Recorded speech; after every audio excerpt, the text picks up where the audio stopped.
ನಾಲ್ಕು ಚೇರ್ ಹಾಕಿ ಊರಲ್ಲಿ ನಾಲ್ಕು ಹಿರಿಯರು ಕರ್ಕೊಂಡು ಬರ್ತಾ. ಸರಿ ಅಣ್ಣ, ಹಾಗೆ ಮಾಡ್ತೀನಿ. ನಂದೀಶ, ನಿನ್ ಜೊತೆಗೆ ನಾನು ಬರ್ತೀನಿ, ನಡಿಯಪ್ಪ. ಗೌರಿ, ನನಗೆ ಚಳಿ ಹಣ್ಣು ತಿನ್ಸಿಯಾ?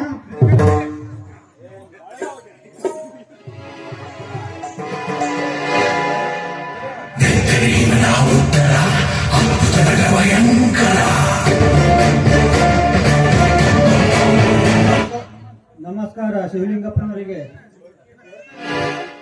ಬನ್ನಿ ತಲಾಟೆ, ನಮಸ್ಕಾರ. ಏನು ಗತಿ ಇಲ್ಲದರ ಹಾಗೆ ಬಿದ್ದ ಕಾಳುಗಳನ್ನು ಆರಿಸುತ್ತಿರುವೆಲ್ಲ ಹುಚ್ಚಿ ಹಿಡಿದಿದೆ. ಏನು ನಿಮಗೆ ಹುಚ್ಚಲ್ಲ ತಲಾಟಿಯವರೇ, ಹೊಲದಲ್ಲಿ ಬಿದ್ದಿದ್ದರೆ ಹತ್ತಿ ಪಕ್ಷಿಗಳು ತಿರುತ್ತಿದಂತ ಸುಮ್ಮನೆ ಇರ್ತಿದ್ದೆ.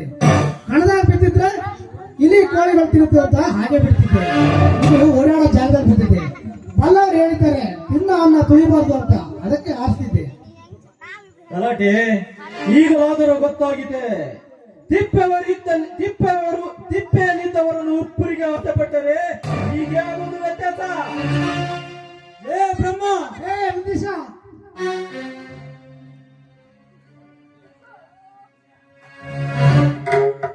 ಇಷ್ಟು ಸಿಟ್ಟು ಒಳ್ಳೇದಲ್ಲ ನಂದೀಶ.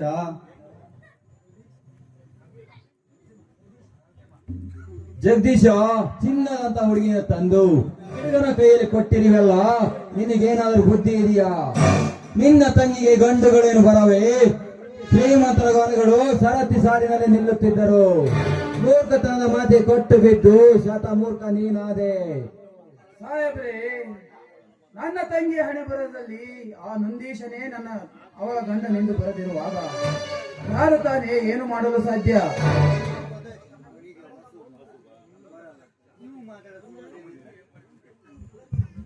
ಅಲ್ಲೋ ತಮ್ಮ ಜಗದೀಶ, ಅಪ್ಪನೆಟ್ಟ ಆಲದ ಮರ ಅಂತ ಹೇಳಿ ಹೋಗಿ ಉರ್ಲಕ್ಕಿನ ಕಾಕತನು ಶಾಲೆ ಕಲಿತಿದ್ದೆ. ಒಂದ್ ಸ್ವಲ್ಪ ವಿಚಾರ ಮಾಡ್ಬೇಕಪ್ಪ. ಕುಡಿಯುವ ನೀರಿನಲ್ಲಿ ಹೊಲಸು ಕೆಲಸ ಮಾಡಬೇಡ. ಸೌಕರ್ಯ, ನೀವು ಜನನಾಯಕರು, ತಿಳಿದವರು, ನೀವೇ ಈಗ ಮಾತಾಡೋದು ಸರಿನಾ? ಸರಿ ತಪ್ಪುಗಳ ಬಗ್ಗೆ ಒಳೆದು ತೂಗಲು ಇದು ನ್ಯಾಯಾಲಯವಲ್ಲ, ಸತಿಪತಿಗಳ ಸಂಬಂಧದ ವಿಚಾರ. ಈಗಲೇ ಸರಿ ಹೋದರೆ ಮುಂದೆ ಸರಿ ಹೋಗುವುದೇ ಸತಿಪತಿಗಳ ಸಂಬಂಧ.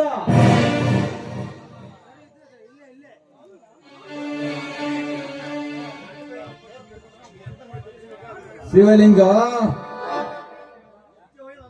ಅಂದು ನೀನು ಹೇಳಿದೆಯಲ್ಲ, ಬಸಪ್ಪನಿಗೆ ನ್ಯಾಯ ಕೊಡಿಸಲಿಕ್ಕೆ ಬಂದಾಗ ಯಾವ ರೈತನಿಗೆ ಅನ್ಯಾಯವಾದರೂ ಅವರ ಬೆನ್ನಿಂದೆ ನಾನಿರುತ್ತೇನೆ ಎಂದು.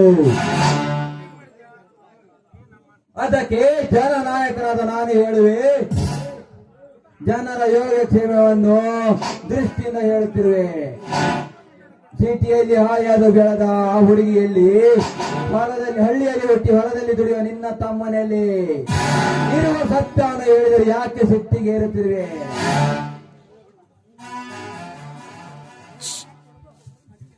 ಹೌದು ತಮ್ಮ ಶಿವಲಿಂಗ, ನಮ್ಮ ಸಾವುಕಾರ ಹೇಳೋ ಮಾತಿನಾಗೆ ನ್ಯಾಯ ಐತಿ. ಏ ತಲಾಟಿ, ಪಾಲಿಗೆ ಬಂದದ್ದು ಪಂಚಾಮೃತವೆಂದು ನನ್ನ ತಂಗಿ ಅನುಭವಿಸಲಿಕ್ಕೆ ಸಿದ್ಧವಿರುವುದಕ್ಕೆ ತಾನೇ ಮನೆ ನೋಡಲು ಬಂದಿರುವುದು. ಸುಮ್ಮನೆ ವೈಮನಸ್ಸಿಗೆ ದಾರಿ ಮಾಡಿಕೊಡಬೇಡಿ. ಮುಂದೆ ನಂದೀಶ ನನ್ನ ತಂಗಿಯ ಜೊತೆ ಹೊಂದಿಕೊಂಡು ಹೋಗುತ್ತಾನೆ ಎಂಬ ನಂಬಿಕೆ ನನಗಿದೆ. ಮತ್ತು ಮೀರಿ ಮಾತನಾಡುವುದನ್ನು ಬಿಟ್ಟು ಬಂದಿರೋ ಕೆಲಸವನ್ನೇ ಬುದ್ಧಿವಂತರಾಗಿರಿ.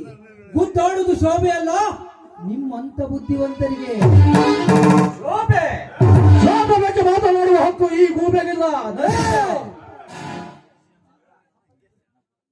ಸಿರಿ ಸಂಪತ್ತಿನ ಶ್ರೀಮಂತರು ಎದುರುಗಡೆ ಬಂದು ನಿಂತಾಗ ಅವಮಾನ ಮಾಡುವ ಮಾತುಗಳನ್ನಾಡುವ ಮಗನ, ಮೊದಲು ನೀನು ಬಡವರಾಗಿ ಬದುಕುವುದನ್ನು ಕಲಿತುಕೋ.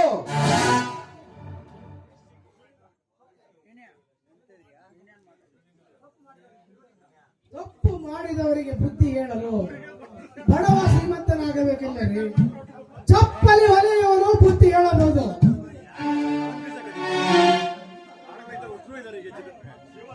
ಶಿವಲಿಂಗ, ಯಾರ ಎದುರಿಗೆ ನಿತ್ತು ಮಾತನಾಡುತ್ತೇವೆ ಎಂದು ಎಚ್ಚರವಿರಲಿ. ಕೇವಲ ತುತ್ತು ಕೂಳಿನ ಆಸೆಗೋಸ್ಕರ ಹೊತ್ತು ಹೋಗರಿ ಕತ್ತು ತಗ್ಗಿಸಿ ಬಿದ್ದಿರುವ ಕಾಲನಾರಿಸುವ ತಿರುಕ ನೀನು. ನಿಮ್ಮಂತರಲ್ಲಿ ಒಡ್ಡು ಮಾತೆ ಎದುರುವ ಅರಿಬೇಕೀ ನಾನಿಲ್ಲ.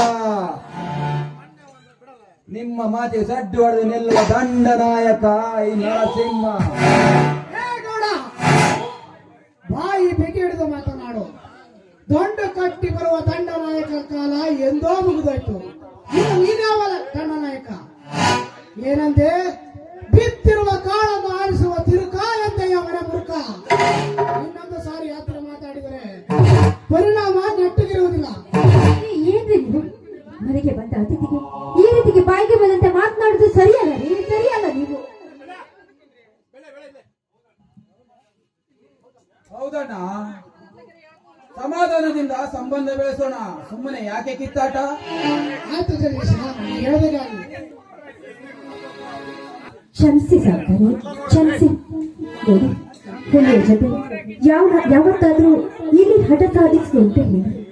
ನೀವು ಹಣ, ಆಸ್ತಿ, ಐಶ್ವರ್ಯ, ಅಂತಸ್ತು ಇದ್ದ ಶ್ರೀಮಂತರು. ನೀವು ಆಕಾಶ ಇದ್ದ ಹಾಗೆ, ನಾವು ಭೂಮಿ ಇದ್ದ ಹಾಗೆ. ಅಂದ್ರೆ ನಿಮ್ಮನ್ನ ಎದುರು ಹಾಕಿಕೊಂಡ್ರೆ ನಾವು ಬದುಕಲು ಸಾಧ್ಯವಿದೆ.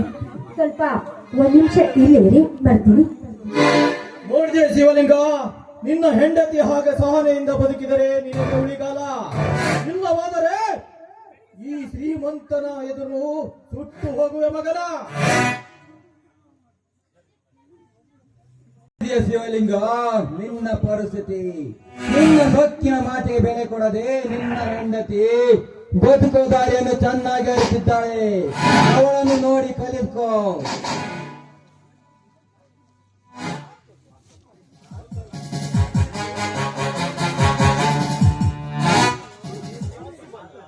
ಹೌದು ತಮ್ಮ, ನಿನ್ನ ಹೆಂಡತಿ ನೋಡಿ ಕಲ್ಕ. ಗಡಿಗೆ ತುಂಬಾ ಹಿಟ್ಟಿದ್ರು ಅದನ್ನ ಬಿಟ್ಟು ಬೇಯಿಸಿದ ರೊಟ್ಟಿ ತಿನ್ನೋನೆ ಜಾಣ. ಇದನ್ನ ನಿನ್ನ ಹೆಂಡತಿ ನೋಡಿ ಕಲ್ಕ, ಬದುಕೋ ದಾರಿ ಹೆಂಗೈತಿ ಅಂತ.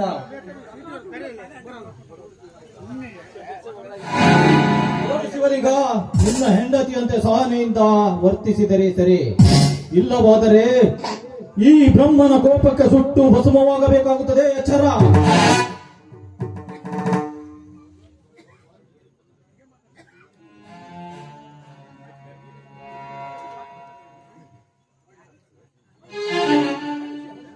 ನೋಡಿ ಸಾಗರೆ, ಇದು ಬಡವರ ಮನೆ.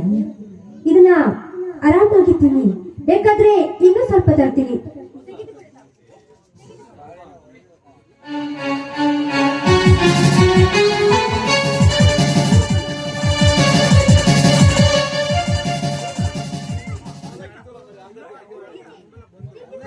ತಿನ್ನಿ. ಯವ್ವ ಗೌರವ್ವ, ನಮ್ ಸೌಕಾರಿಗೂ ಇಟ್ಟಲ್ಲ ಬಗ್ನಿಗೂಟ. ಮ್ಯಾಲ ಜಳ ಹಾಕಿ ತೆಳಗೈಸಿಟ್ಟು ಜಡ್ಜಲ್ಲ ಬಗ್ನಿಗೂಟ. ಗೌರಿ, ಸಮಯ ಸಾಧಿಸಿ ಅವಮಾನ ಮಾಡಿದೆಯಲ್ಲ ಹೆಂಡ, ನಿನ್ನ ಶೀಲವನ್ನು ಕಚ್ಚದೆ ಬಿಡಲಾರ.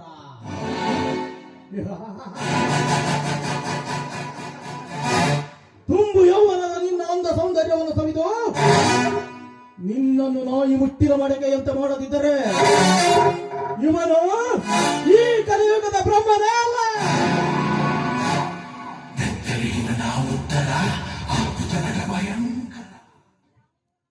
ನೋಡು ಶಿವಲಿಂಗಣ್ಣ, ಬಡವನ ಸಿಟ್ಟು ದವಡೆಗೆ ಮೂಲ ಅಂದ ಹಾಗೆ ಸಾಹುಕಾರರು ಮಾತನಾಡಿದ್ದಕ್ಕೆ ನಾನು ಕ್ಷಮೆ ಕೇಳುತ್ತೇನೆ. ನನ್ನ ತಂಗಿಯನ್ನು ನಿಮ್ಮ ಮನೆ ತುಂಬಿಸಿಕೊಳ್ಳೋಣ, ನಿನಗೆ ಕೈ ಮುಗಿದು ಬೇಡಿಕೊಳ್ಳುತ್ತೇನೆ. ಜಗದೀಶ, ನಾಯಿ ಬಗಳಿದ್ರೆ ದೇವರ ಕಾಲಾಗುತ್ತಪ್ಪ. ನಿನ್ನ ತಂಗಿ ಹಣೆ ಬರದಲ್ಲಿ ನನ್ನ ಮನೆ ಸಸ್ಯ ಆಗಬೇಕೆಂದು ಬರೆದಾಗ ಯಾವ ಬ್ರಹ್ಮನಿಂದಲೂ ತಪ್ಪಿಸಿಕೊಳ್ಳಲಾಗುವುದಿಲ್ಲ. ನೀನೇಕೆ ಭಯಪಡ್ತೀಯ? ಅಂದೀಶ, ಕರೆದುಕೊಡು. ದುಡ್ಡಿನ ದುಹಂಕಾರಿಗಳೇ, ಅಚ್ಚಳಿಯದೆ ಹಾಗೆ ಕಿಚ್ಚಿನಲ್ಲಿ ಬರೆದಿಟ್ಟುಕೊಳ್ಳಿ.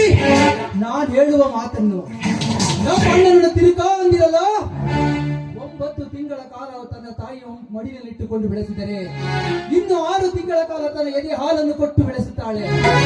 ಅಂದರೆ ಇನ್ನು ಮುಂದೆ ಮಣ್ಣಲ್ಲಿ ಮಣ್ಣು ಆಗೋ ತನಕ ಇದೇ ನಮ್ಮ ಅಣ್ಣ ರೈತರಾಗಿ ನಿಮ್ಮನ್ನು ಸಾಕಿ ಸಲುಗುತ್ತಾರೆ. ಎಚ್ಚರವಾಗಿರಲಿ ದುಷ್ಟ ಕರ್ಮಗಾಮಿಗಳೇ.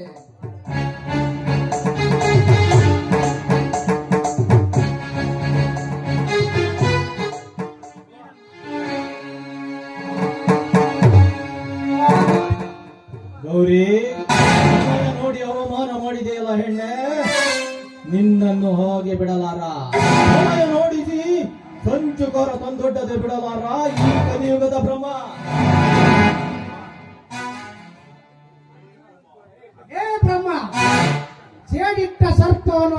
ಮಾಡಿಸುವ ಹಾವಾಡಿಗ ನಾನು.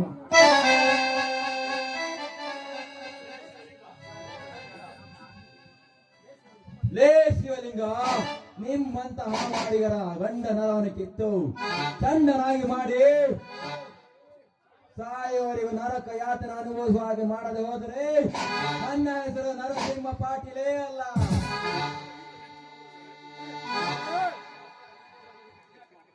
ಸಾವ್ಕಾರ್ರೆ, ಚಿಂತೆ ಯಾಕೆ ಮಾಡ್ತೀರಿ? ಹೊತ್ತು ನೋಡಿ ಹೊಡ್ತಾ ಹಾಕೋಣ, ಹೋಗೋಣ, ನಡೀರಿ. ಬರೋಬ್ಬರಿ ಬಡ್ದಲ್ಲ ಗೌರವ, ನಾವೇನ್ ಬರ್ತೇವೆ.